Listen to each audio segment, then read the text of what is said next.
in, sizing up Murphy, drives, floats, hangs, and scores on the turnaround. J-Dub way behind the three-point line and hits way behind the three-point line. Got blocked. What a rejection by Holmgren. Standing tall like a wall.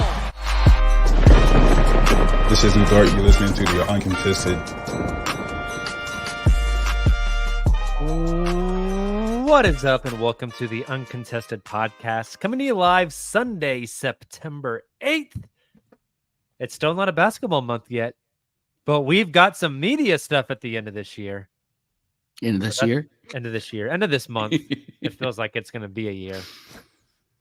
We are brought to you by the Blue Wire Podcast Network, and I'm your host for the evening, Jacob Niffen. I've got my guy, Justin Peabody, here tonight. Hello, everybody. We've got Nick Crane. Howdy. And we've got Taylor Peterson.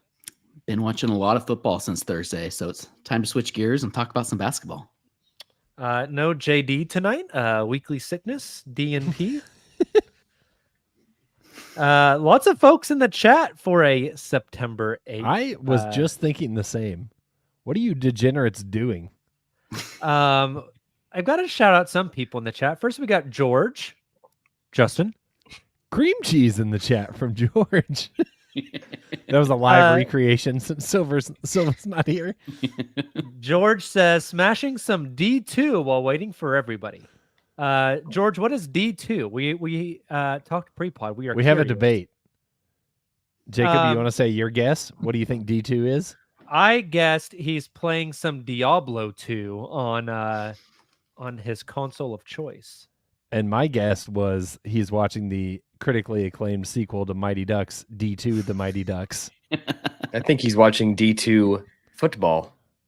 Oh, there you go. He's watching D2 football while playing Diablo 2, and then he has D2 Mighty Ducks on a second screen. That's my prediction. While eating a hot dog with cream cheese.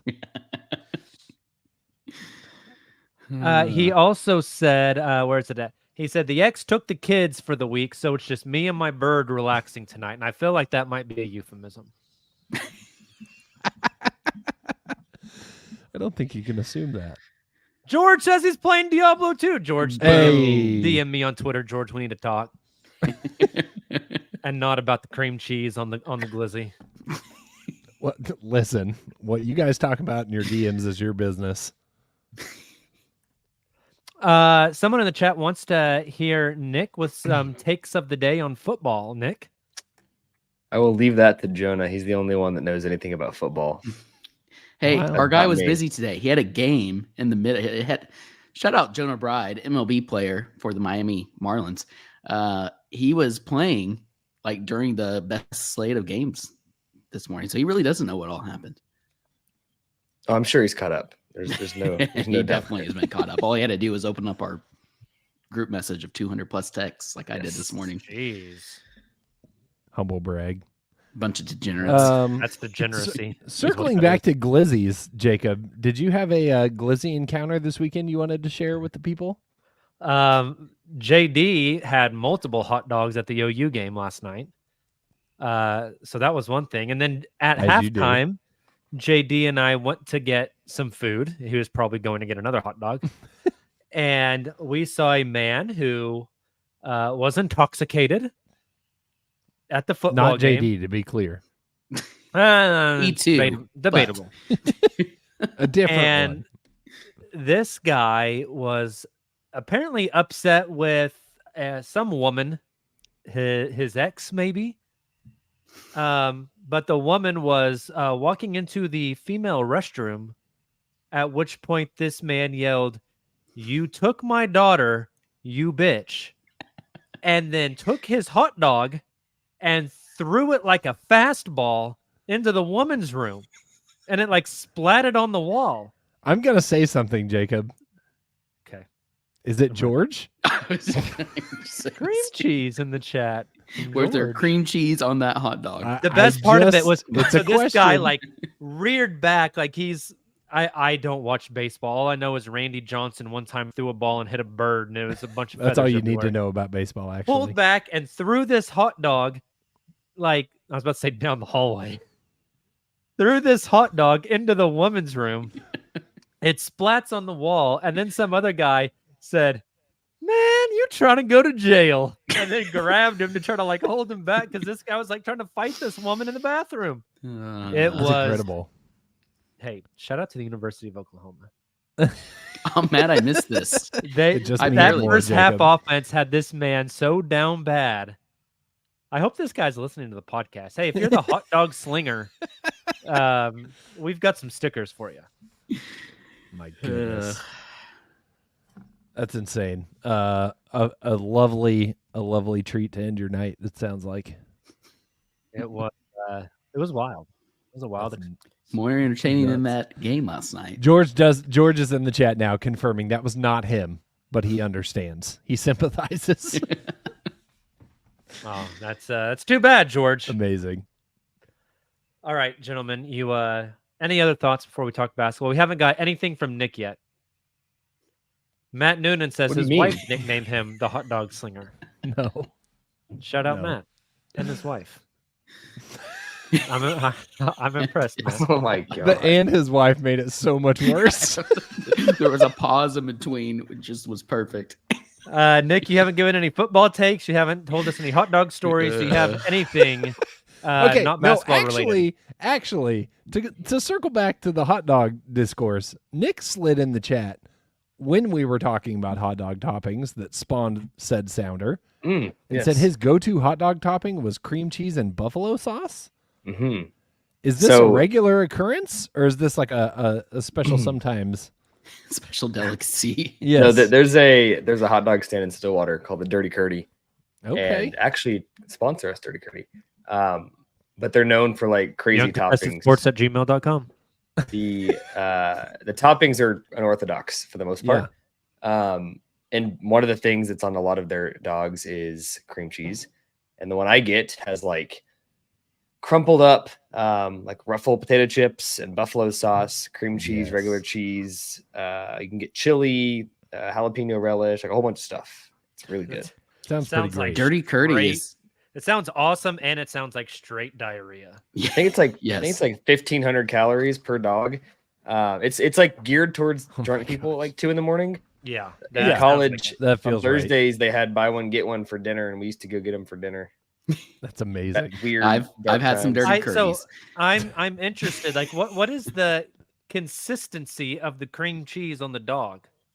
Well, it's kind of like you put it on a hot bagel. You ever had bagel cream cheese Yeah. before? Yeah. Okay, it kind of softens up because it's hot. It's the same thing. Okay. You know, So they've started selling them at Boone Pickens during games. Yeah, And not the whole- same. Not the same. Not the It's same. not the same. Okay. I mean, it's the same company, but it's not the same. Yeah. Not the same experience. quality. It's a limited I believe limited that. menu. Like I'm sure OU Stadium has like something that's like famous in Norman, but it's like the watered down version. Fletcher's.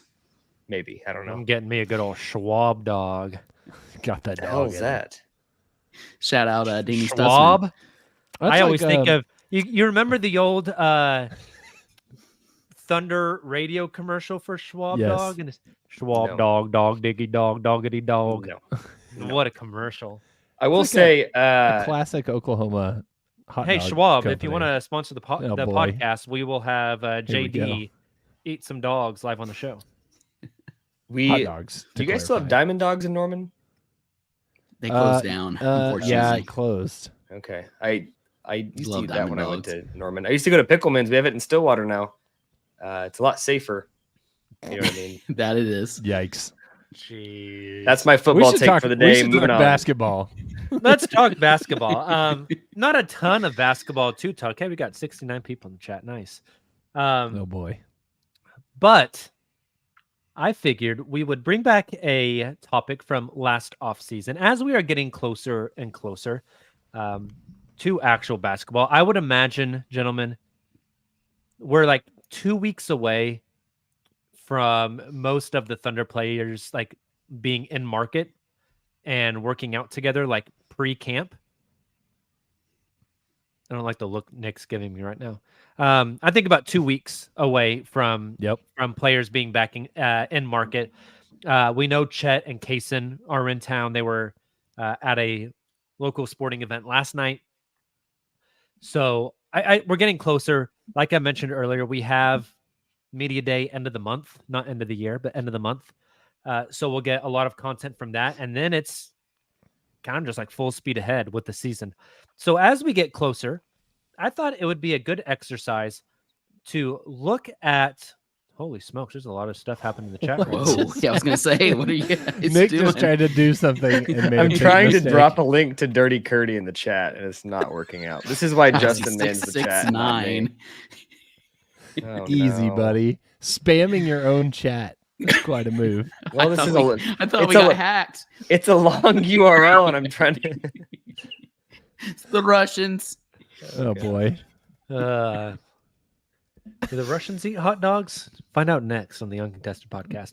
I figured we would look at best case and worst case outcomes for a handful of teams in the West. I've selected some teams. I didn't want to do all the teams at the top because then best case is like, hey, they may end up winning the title, right? So I wanted to get a little more of a range. So I have 4 teams. The question is, do you guys want to start with the Thunder or do you want to save the Thunder for last? Let's end with the Thunder. Yeah. Yeah. Okay. Then, Justin, I will let you pick which team we start with. Oh. We can special start with privileges. the team that we said the Thunder have the most beef with. I think we went with Kobe beef, the Dallas Mavericks. We could go with a team the Thunder swept in the playoffs this past year in the New Orleans Pelicans. Or we could go with the team that owes the Thunder still a couple more draft picks in the Los Angeles Clippers. Which team would you like to start with? Clippers. Thanks, Justin. Thankfully, that's what I was also going to say. I was reading Nick. Justin's mind. I was proving that I can. Uh-huh. Yes. Yeah. I'll do Taylor next. It'll Let's also please read not mine. clip that as a sounder. And I also don't know if I want you reading Taylor's mind. I don't. Seems wanna like a read Taylor's risky mind. proposition. Yeah. The Yeah. LA Clippers. Nick, I know I'm kind of putting you on the spot here, but can you give us the Clippers over under for this upcoming season and give us a quick synopsis of players out, players in, so we have a good foundation to build on what we know about the Clippers moving into next season? Yeah, 40.5 is their win total. That one's easy. Quick synopsis. You say 40.5? Yeah. Wow, that's much lower than I thought. Quick synopsis is not possible with this team. A lot happened. You have to help me out too, because there's actually not like a great site that I've found that this is just like a clean. It's like just transaction logs that have a whole bunch of garbage. Paul George in Derek Jones Jr. Zubats was a re-signing. They lost Tice. Daniel Tice is out. Did they retain Plumlee? I actually don't know. No, Plumlee is in Phoenix. Yes, you're right. You're right. Let's see. And of course, ESPN's transaction log has none of the above as transactions. They brought in Chris Nick Dunn, Mo Bamba. They brought back Nick Nick Batum's back. Batum. Yep. You mentioned Derek Jones. We forgot to mention they brought in and gave a player option to Kevin Porter Jr. Oh, right. How could we forget? James Harden PJ. signed a 2-year extension. They brought in PJ Tucker. Russ is gone. PG is gone. Mason Plumlee is gone. Brandon Boston Jr. Oh, no, he's gone. Daniel Tice. And that is it. So significant ones are PG out, Derek Jones in. I don't think anything else like is significant. So with all of that being said, Taylor, let's debate the Clippers' best case and worst case outcomes for this season within a realistic context. I think we do have to, with all these teams, we have to like consider injuries. Like, we can't predict if someone's going to tear their ACL the second week of the season. But for instance, we know Kawhi Leonard doesn't play all the games and is more likely to play 55 than 82, right? So we have to take that type of stuff into consideration. Let's start on the high end, Taylor. Give us what you think the high end outcome for this Clippers team is this season. And then what are some of the factors that go into them achieving that high end? So for best case for the Clippers, I have they finish the regular season firmly in the playoffs and out of play-in, make it at least to like the second round. And I think for them, that's absolute best case scenario. I think the factors that go into that is the obvious one in health for Kawhi Leonard, but also maybe something to do with Paul George leaving unlocks James Harden a bit more and allows him to be a bit more the playmaker and on-ball guy that we've seen so much in his previous stops outside of Brooklyn. And look, I'm with you guys. I'm not sure that James Harden necessarily exists still. He does to a certain extent, but maybe not the extent we've seen, in his latter seasons in Houston. But we're talking best case scenario here. And so if him and Kawhi are able to play off well with one another, maybe that's a better fit than PG and Kawhi was. That would be a huge factor in this. And then, like you all mentioned, some of the offseason contributions or some of the offseason additions they had are able to contribute, fit a little more seamlessly. And next thing you know, they have a little bit of depth, which is going to be huge for them. And then I think on top of that too, I mean, we have to consider trades. The Clippers obviously owe the Thunder quite a few draft picks, but they're getting closer to the end of that. So they do have a couple of picks to be able to offer. But also like maybe some young promising players, if some of these guys are able to pop, or maybe like a Norman Powell contributes and is playing well, you can find a better fit to kind of upgrade the roster and trade him away with a pick. That's something to consider also. But those are all the factors that were going into my thought process on like the best case scenario being they are firmly a playoff team come to the end of the regular season. I think the Harden thing is a potential wild card. Like, yes, he's old. 34, right? 34. Not spry. Not James Harden, not necessarily known for being a my body is a temple type of basketball player. So I'm not sure how this aging he's process. Not in the cryo chamber after the game. Is what you're saying. He's in a different chamber. He's in a different. But The torture chamber? well, he might be there. That's too. on the court. He's in a type of. No, I'm not. The Chamber of Secrets? No. That's okay. good. Show you my basilisk. Oh man, this is an off-season pod. Jeez. Where I'm trying to take this. That's a sounder, Silva, 1840. The opportunity for him as a number one option or like number two option, maybe.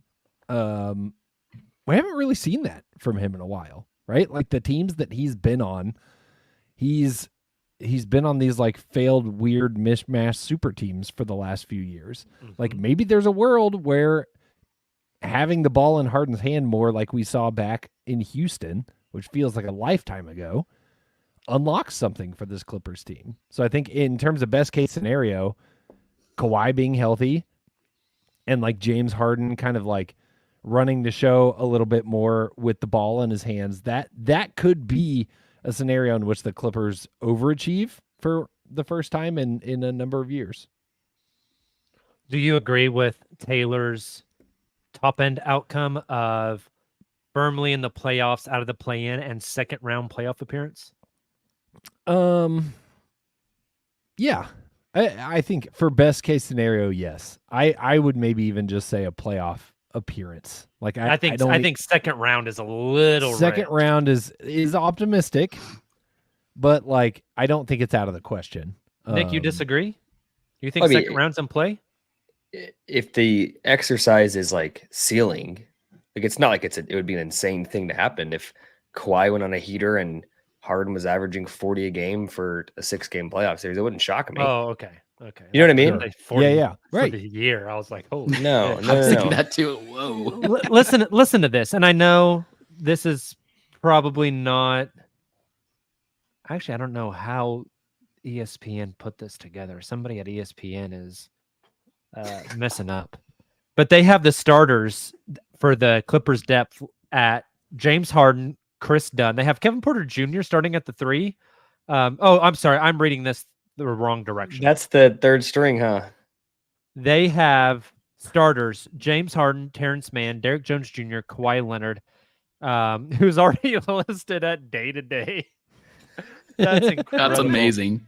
And accurate. Zubats. And accurate. The bench is Chris Dunn, Norman Powell, Amir Coffey, Nick Batum, Mo Bamba. Like, I'm sorry, that's just not going to get it done in the Western Conference this year. Yeah. Like, Mo Bamba is not a good basketball player in the NBA. In the NBA. Chris Dunn is. Chris, Actually. I do like Chris Dunn Yeah. a lot. I think that's a great backup point guard. I think Norman Powell is fine. I mean, Nick Batum is like, I'm not trying to be facetious. Isn't he like 39 or 40? Yes. He can still contribute. I Like mean, he was the reason they won some big games last year. I agree, but With Paul George. another year of mileage on those legs. Like, No, for sure. I don't know how much he is going to contribute. Can you guys guess how many games, not combined, just give me 2 separate numbers, Kawhi played last year and Harden played last year? Mm, And let's throw a third name in there. Paul George played last year. I'm going to say 62. Is that a who? lot? Give me a number for each guy. Oh, Jeez. Taylor just throwing out one number. like, ooh. Paul George. Are any over 60? All 3 are. Oh. Okay. That's more than I was about to guess. Same. So thanks for Same. that question, Nick. Agreed. Kawhi played 68. Harden played Wow. 72. PG played 74. Wow. Huh. And that I is think more this than team, yeah. this team got worse.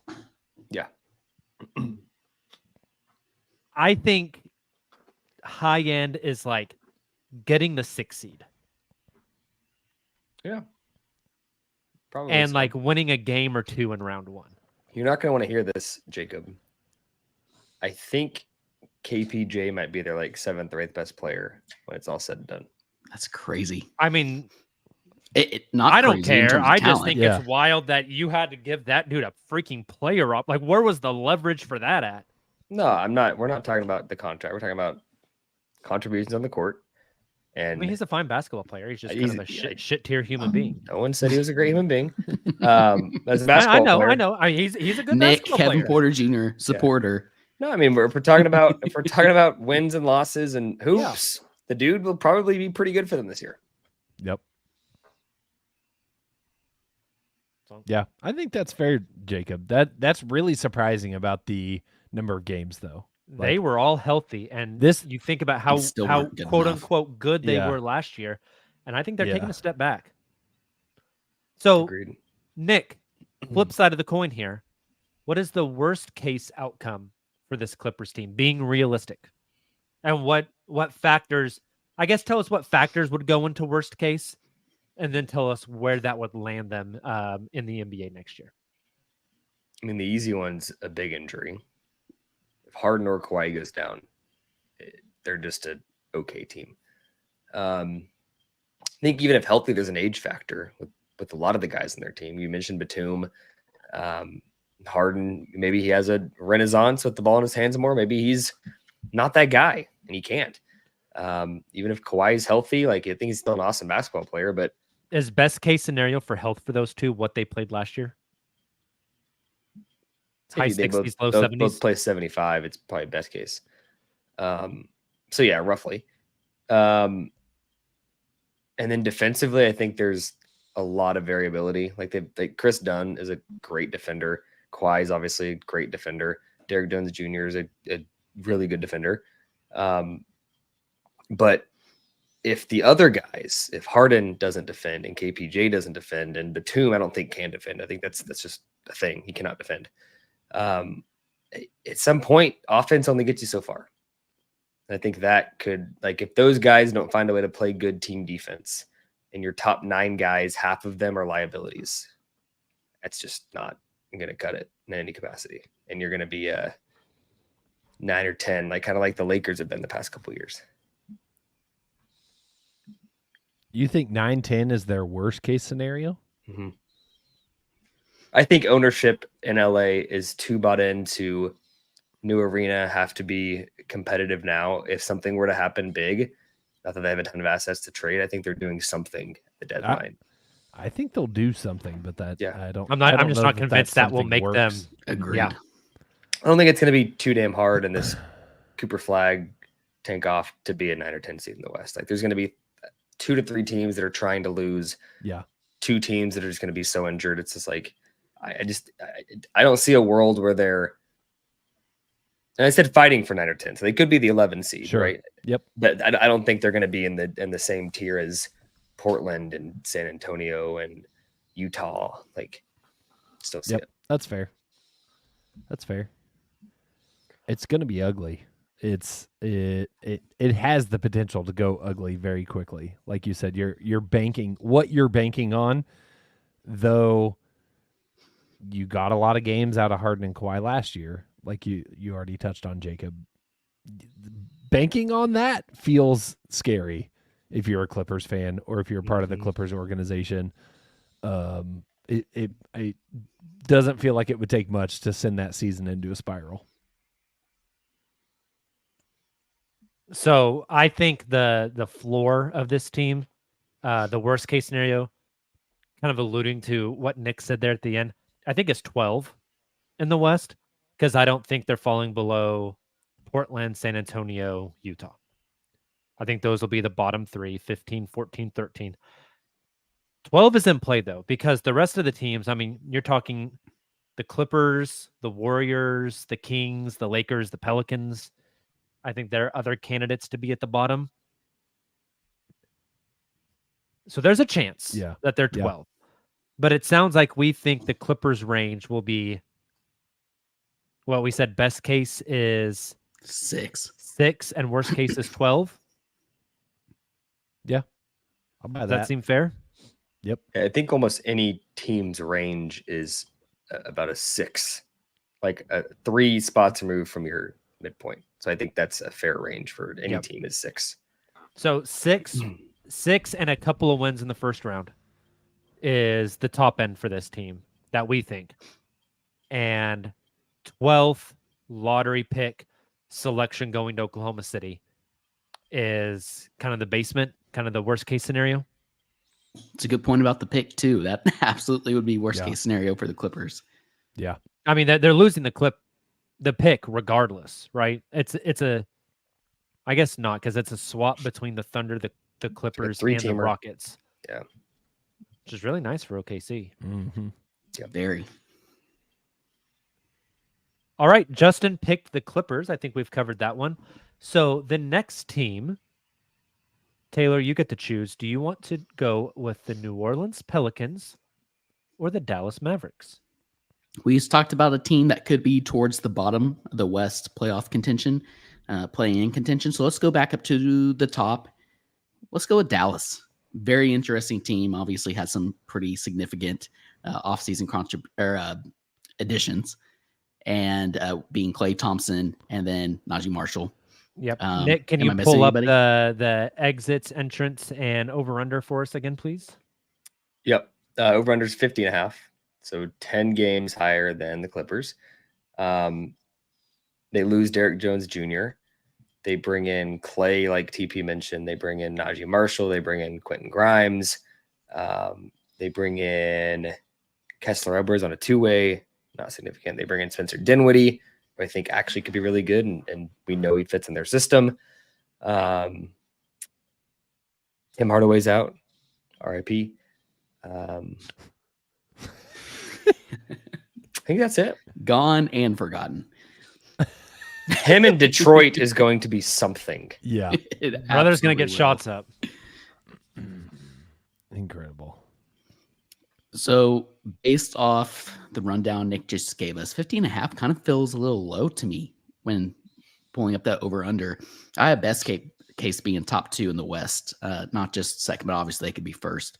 And obviously NBA champs. This was a team who was in the NBA finals.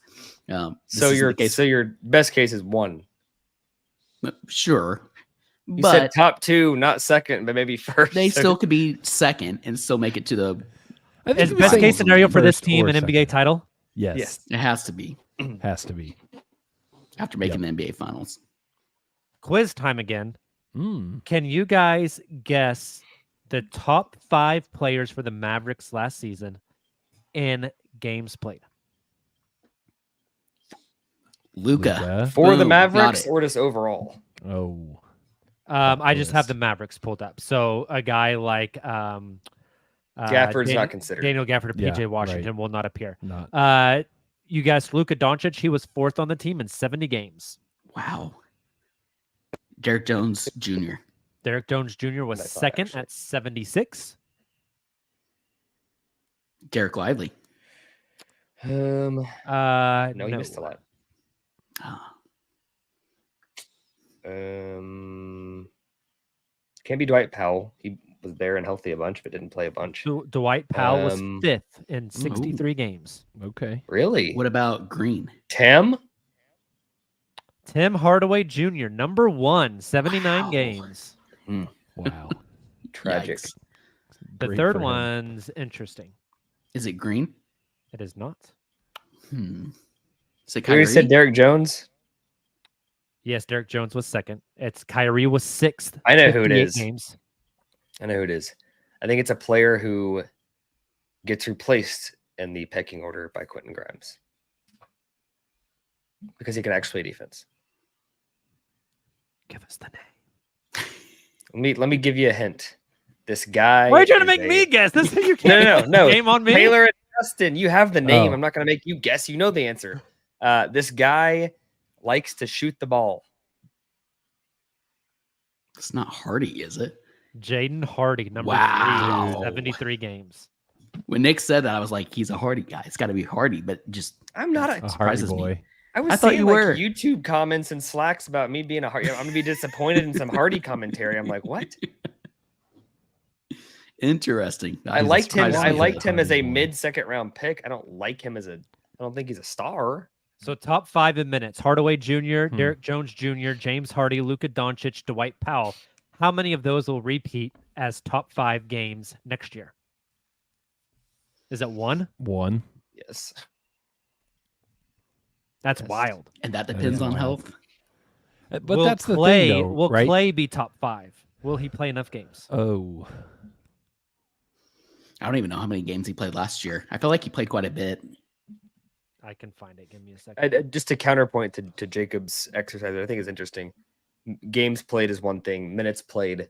I think 3 guys in that list were not in the top 5, despite being top 5 in games played. I also think that Mavericks team last year was Clay played kind of 77 last year. okay. That's interesting. That Mavs team last year was kind of awful for a good chunk of the season. Yeah. Like not great. And so it's hard to look at stuff like that over the course of a season when really what that team looked like the last 2 months of the season was totally different than the rest. And next year will be a lot more similar to that last iteration than it will be the beginning 2/3 of the season. What do we think their, I guess I can pull it up again, but what do we think their depth looks like their depth chart? Replace Derek with Clay. There's your Yep. starting lineup.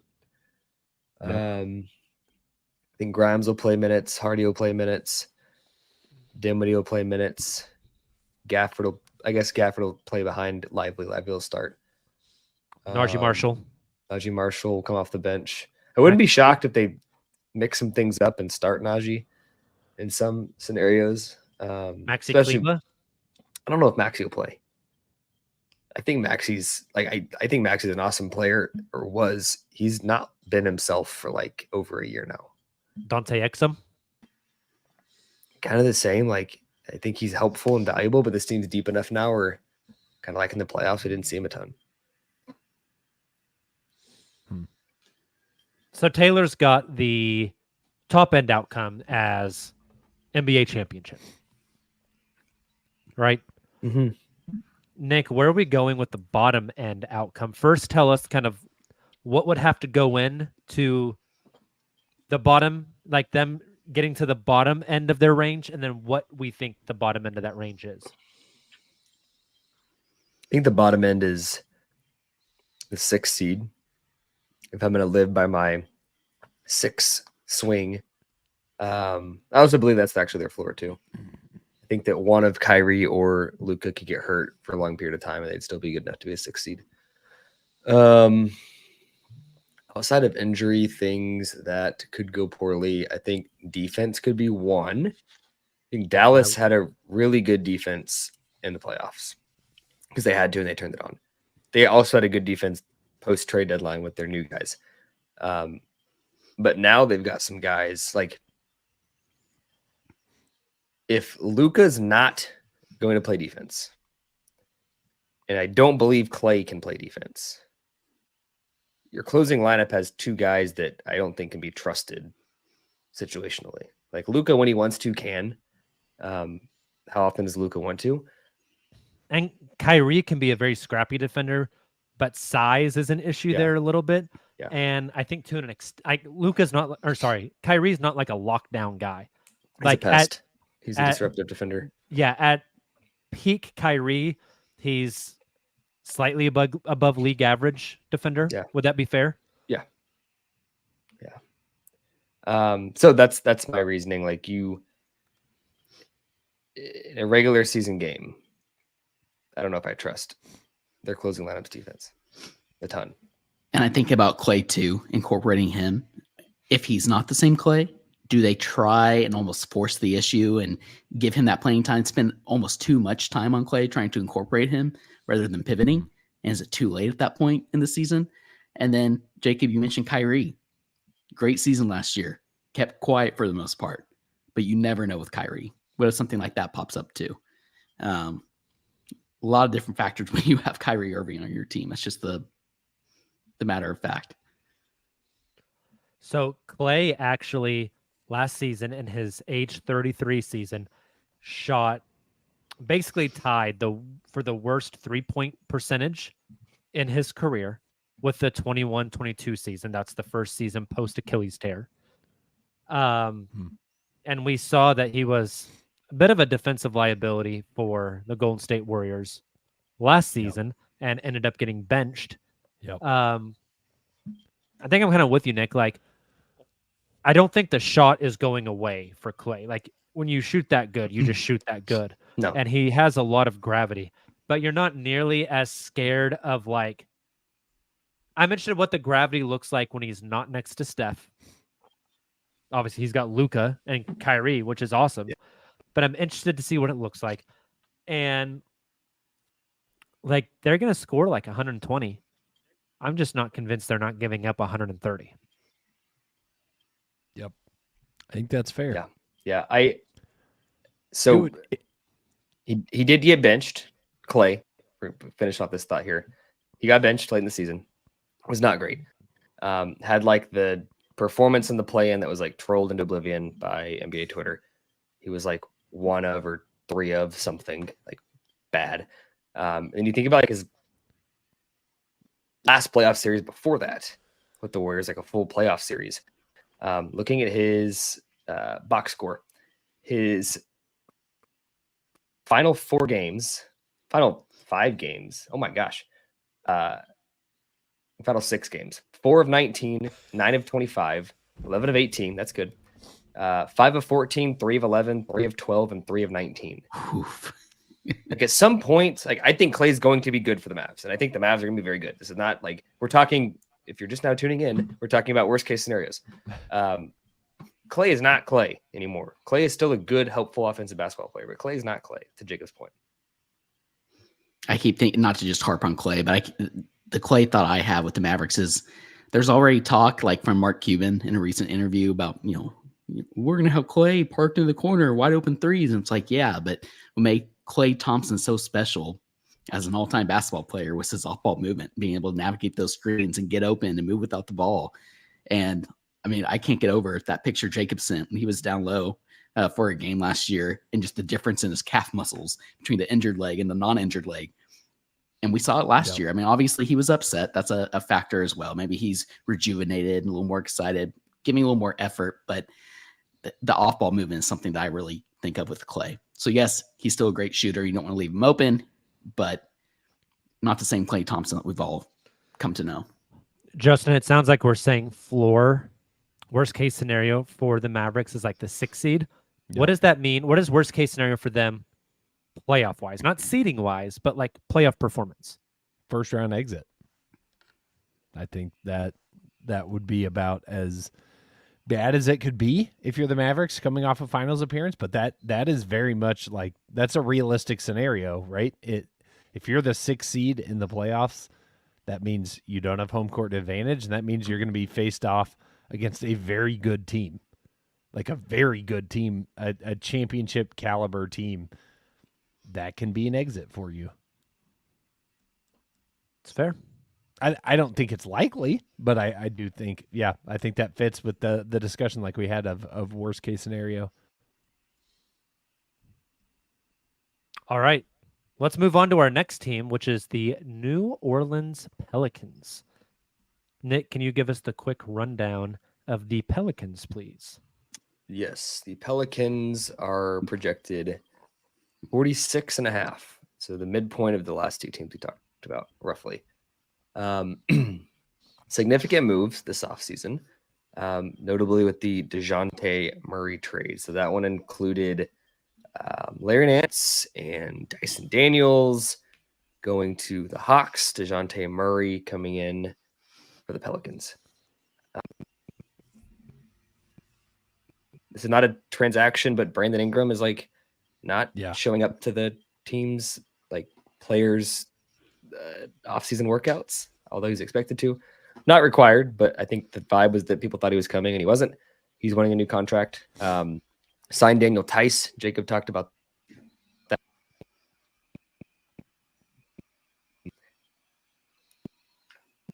Am I making that up? That's real? Yes. You just cut out for me, Nick. Okay. He cut out for anybody I else. was wondering if it was just me. I thought it was or my not. internet. I don't know what you said. Can you hear me? We can hear you. Yeah, better now. You can hear me. Okay. Where did I stop? Where did I cut? You asked a question and we did not get any context. It was whatever you were saying right after Brandon Ingram. Didn't show up for and Nick's gone. R.A.P. Well, he was mentioning that Brandon Ingram has not shown up to like Yes. team, like player ran, like mini camp type of stuff. This team obviously doesn't have a center either, which is a really big problem, I think. Very. I am pulling up the depth chart now. They lost Valanciunas, right? Yes. Here is their projected depth based off of ESPN. DeJounte Murray, CJ McCollum in the backcourt, Brandon Ingram, Zion Williamson in the front court with Yves Missy at center. I don't think that happens. I think it's probably Daniel Tice. Yeah. Right. Their bench, Jose Alvarado, Trey Murphy III, Herb Jones. And then you've got Jordan Hawkins as another guard / wing. And you've got Jeremiah Robinson Earl. Ew. Yeah, buddy. It's a short rotation. JRE. I think for me, let's do the games played game again real quick. Boy. Can you guys guess? This is an interesting one. The top 5 players in games played for the Pelicans last season. I think Nick had a good point about minutes played. Yeah. But I also think availability in games is also very important. So top 5 in games played last season for the Pelicans. Feel like Dyson Daniels did not miss much time. So is he up in the top 5? He is number 8. Ooh.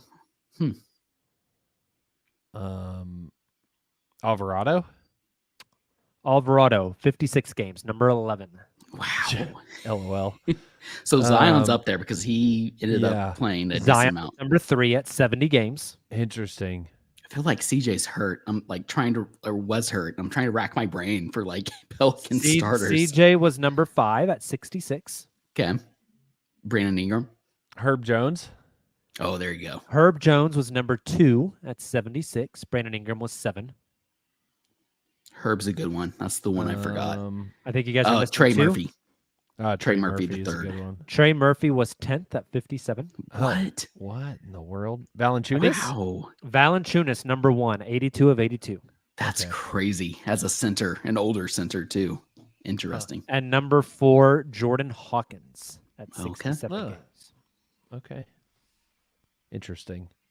So we know Valanciunas isn't playing 82 of 82 for this team next year. But besides that, the rest of those guys do return. CJ McCollum will be in his age 33 season. And Zion Williamson playing 70 games last year. For his career, his games played 24, 61, completely out, 29, 70. It's a big jump. Last year was an outlier. And hey, for what it's worth, we mentioned this on a previous podcast like a couple weeks ago. But there's pictures of him in the offseason. He looks more thin and shape, so maybe he's onto something. I'll believe it when I see it. Not the in shape, the playing basketball games. Right. Yeah. So best case scenario for me, since Nick had to jump off, I think they're a playoff team who like advances to the second round. I'll go ahead and give them the first round win. Gee, second round? I'll give them the first round win. I think that is wild. I was gonna say the same thing for. I think that is wild. I think What do you think? Best case scenario Murray for this team is winning a play-in game and making it into the playoffs. Oh, see, that seems Wow. so low to me because you do still have Zion. So if Zion plays 70 games and he's in shape, plus you just got Murray, so somebody else will help. And who's CJ playing out. center? Zion? Zion. I mean, we saw what the Thunder looked like without a true center. That's exactly what I was gonna say. You should know as well as that's anyone fair. that you don't need a true center. They just But that don't have much. relies on Like I think so DeJounte's much. going to be good. I mean, CJ can't defend. We know that. I think they were better without a Also, true center. we aren't debating the Pelicans season upcoming. Like I tend to agree with you, but we're talking best case scenario. You got to give them something, right? Like I feel like that's a realistic best case scenario. Maybe not advancing to the second round, but at least not being a play-in team. I think they and the Clippers are going to be pretty close. Wow. I think there's We said best case for them. Best case for Clippers is 6, not a play-in team, right? Yeah. I'll give them 6th as best case. But no first round win, which I think is a fair compromise. At the best case scenario, they are not better than the Thunder, the Mavericks, the Nuggets, the Timberwolves. I don't think they're better And the Suns? That's an iffy one. But, Lakers is iffy. Lakers are iffy. Suns are iffy. Golden State. You have Houston. I think Golden State's better. I think Houston's better. I think Memphis is better. I don't know about some of those. I don't know. I could see You mentioned them some over- teams. Yeah. Like we can make this a two-part podcast where we do this again for some other teams, like on Wednesday, because you just mentioned some really interesting teams. Like, I don't think they're better That's than the fun. Golden State Warriors at best case scenario. I don't think they're better than the Sacramento Kings Yeah. at the best case scenario. Well, yeah, if you're evaluating, are you evaluating the Pelicans' best case scenario against the Warriors' best case scenario? I think that's Then- the fair way to do it, right? Well, then yeah, but not everyone's going to have their best case scenario. For sure. So no, so I don't disagree with that, but I think the odds of the Warriors hitting their best case scenario next year are a lot lower than the Pelicans hitting their best case That's scenario fair. next year. So, Pelicans' best case scenario. 6th? Missing the play-in and being a playoff team. Yeah. Yeah. He threw me with the missing the play-in, but yes, avoiding the play-in. I had to correct myself, but yes, avoiding Avoiding that. That's the the play-in. word I was Avoiding the looking for. play-in, getting into the playoffs, but I do not think they win a playoff series. If they are 6th, they are most likely playing Denver, Minnesota, or Oklahoma City. Yeah, that's And super I don't fair. see them winning a playoff series against any of those 3. That's fair. Very fair. I'll buy that. What goes into them hitting their ceiling? Health, Zion's health. I think Has to Zion's be a health is a part of huge it. one. Brandon also Ingram's buy-in is another Yes. I almost think or it's who they can the flip for Brandon him. Ingram trade. Right. or trade. Yeah, And I Yep, think that's it's like, I don't know. I've kind of been like kicking the can around in my head of like, are they a DeAndre Ayton team? Because Portland now Gross. has 3 bigs. That is kind of gross, but It's it gross. could work. It is That's gross, but interesting. I think that's kind of where they're at. Like, what other big are they getting? yeah. I don't know. What about Daniel like a Zach? I can see a Daniel Zach Tice? Levine. Daniel makes- Tice is undersized. There's no way they go get Zach.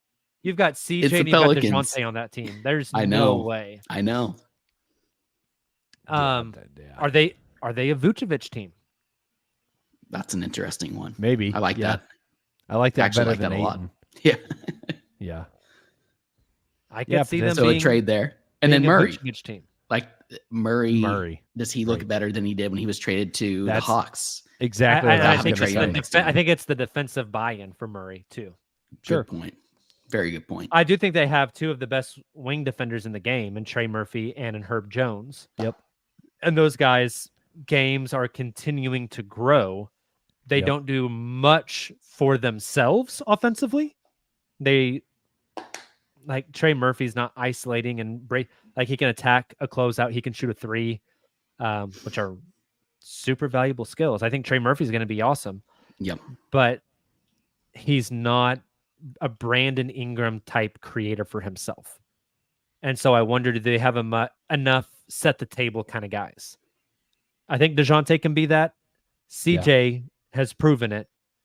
I mean, they have Jordan Hawkins, who's primarily a shooter and not doing a whole lot else with the ball.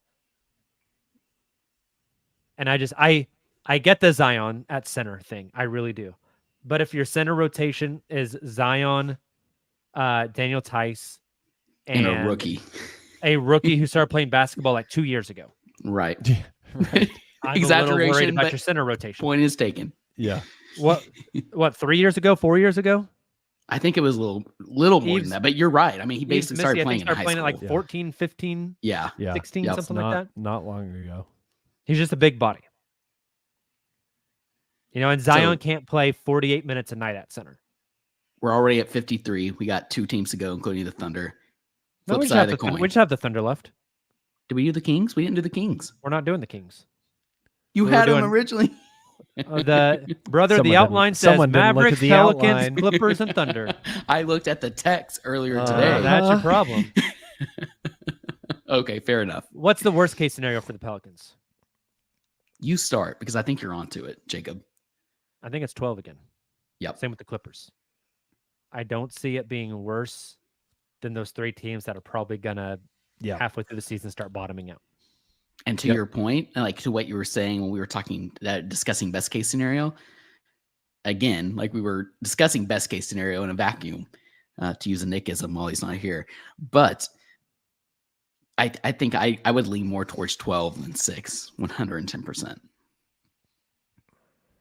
Yeah. Totally agree. I I think the think factors that's that fair. go into them getting 12 is Zion's not healthy. DeJounte stays a shot chucker / not defender that he was in Atlanta. And the pieces just don't fit and they don't have a And center. The Brandon Ingram situation blows up. Yes. Yep. Totally agree. The Tough. depth worries me too. We want to take Yeah. a break and then do the Thunder? Let's Yeah. do it. All right. We will be right back. All right. We are back.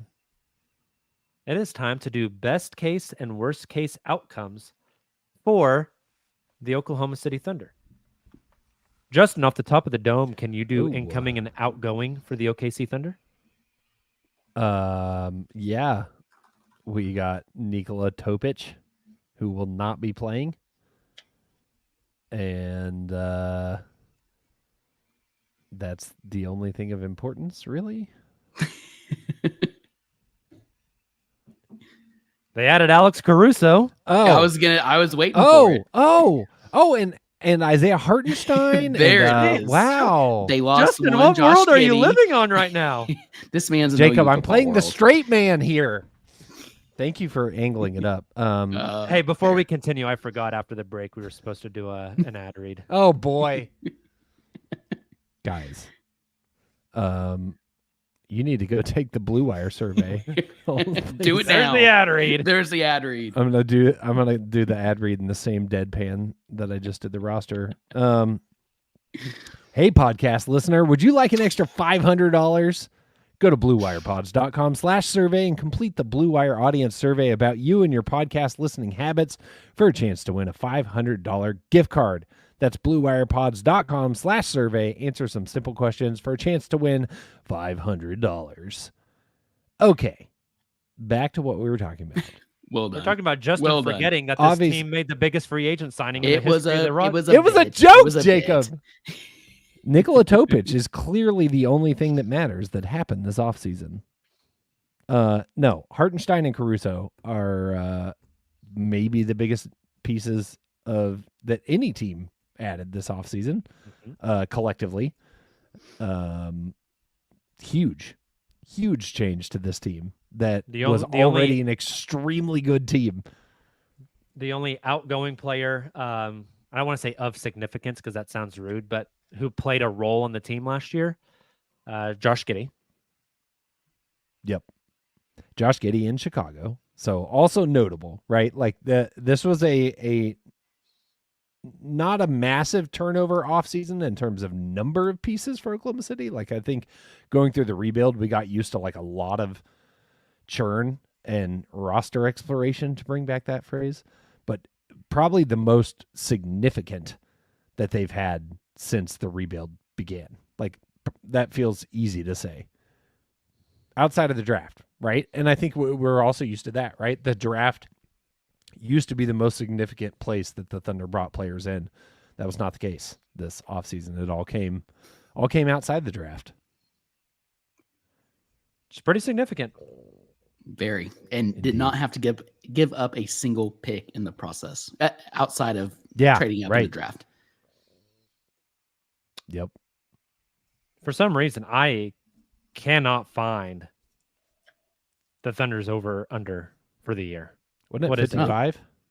Is it 55 or is it 53? 57? 57? Something in that range. Maybe 57. That sounds right now that you say it. Give me a second. I got it. What is, Justin, the best case scenario for the Thunder this season? The first of many championships. I mean, I think the best case scenario is an NBA title in Bricktown this year. Yeah, it has to be. They are the second. They have the second best odds to win the title. Someone in the chat says 76 is the over/under. In our hearts. Yes. That's underselling it. So let's discuss, Taylor. I know you're digging for the over/under. I think it's 57. Let's say 57. That sounds right. That works. What do we think goes into, and we can get more in depth with this one than the other ones. What do we think goes into the Thunder realizing their best case scenario? I'll kick us off with this one because I haven't kicked us off at all this show yet.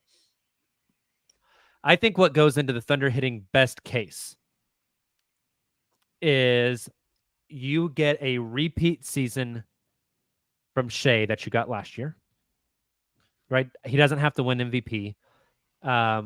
I would say he doesn't have to be top 3 in the MVP, but impact and leadership, you get a basically a copy paste season from Shea. I think Chet makes the offensive leap we believe he can make from year 1 to 2. I think you see not a year 1 to 2 jump, because that jump I feel like was pretty significant, but another, we'll call it a step for Jalen J-Dub Williams. Specifically, like he got the playoff experience last year. Like he knows what he needs to get better at now. Yep.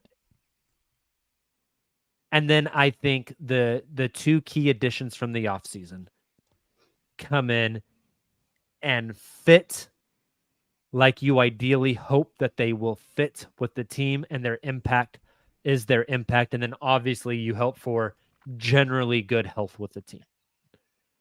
I think all the other stuff is like nice. Like Aaron Wiggins takes another leap. That would be cool. Cason Wallace becomes, 2 times better than he was last year. Like that'd be awesome.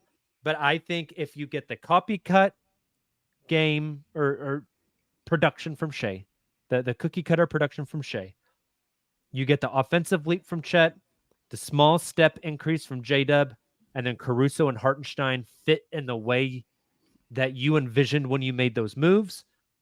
I think that gets them to their top end outcome. I had a lot of the same. Quick aside, 56.5 is pretty much the consensus for the over-under for OKC this season. I also had the fit of iHeart and Caruso, which you touched on a lot. And we're going late. We won't go into any more detail, but the Thunder's depth as well. But you mentioned one thing I wanted to add on just a little bit. You mentioned Chet and Dub both making more of the leap that we want them to in their respective seasons. I mean, technically, both of them are in their third season, but this is Chet's second season playing. And we all know they're capable of doing so.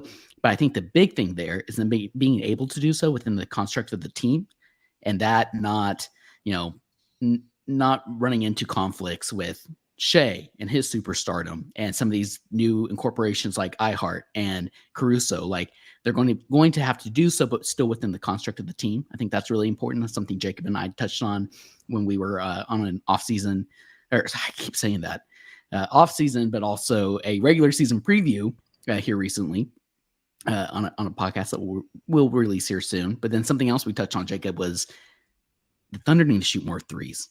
The Thunder were 16th in three-point attempts last season, right there in the middle of the pack. We know they're capable of more. They had great efficiency when they did shoot the ball.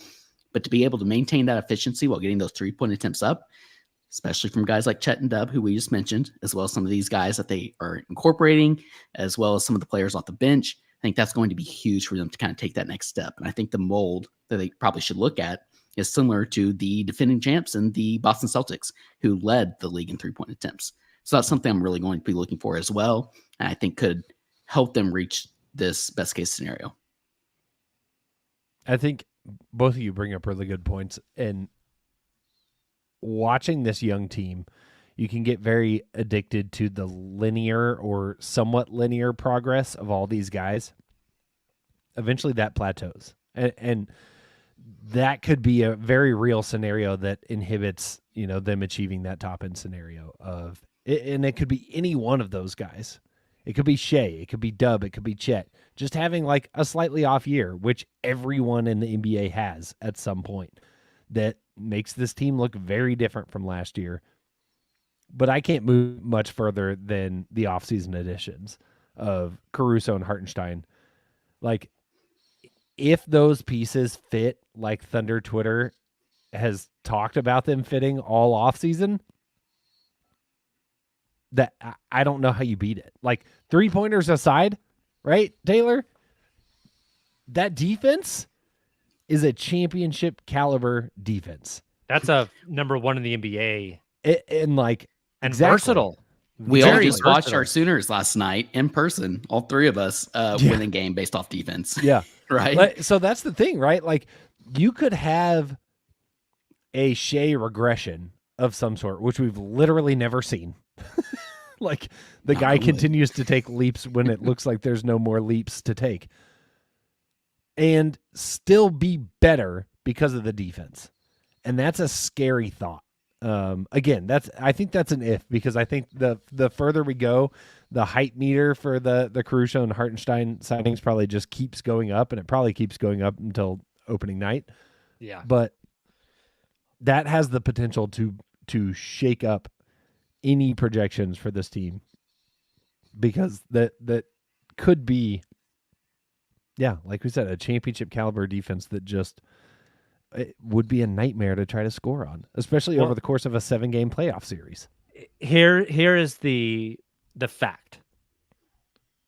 They have statistically 2 of the top 5 point of attack defenders in the NBA at the guard/wing position.